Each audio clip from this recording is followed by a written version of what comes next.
Hello, welcome once again. Our previous video was about how to speed up your VPN network using ForceLTE app, and a lot of people were asking how do they disconnect it after they have finished using it. So in this video I'm going to show you two ways you can disconnect ForceLTE app.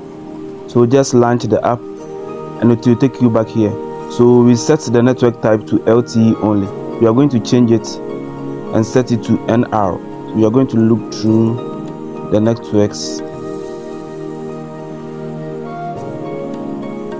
Then you will set it to NR only. When you set it to NR only, you can use it for making your phone calls and then sending text messages.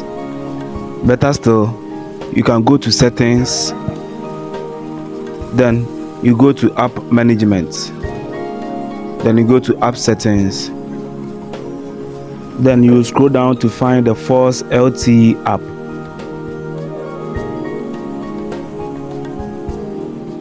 So it is over here. So when you find it, you just click on it, then you click on force stop, then you click on OK. When you click on force stop, it automatically stops the app so that you can use it for your calls and then sending messages.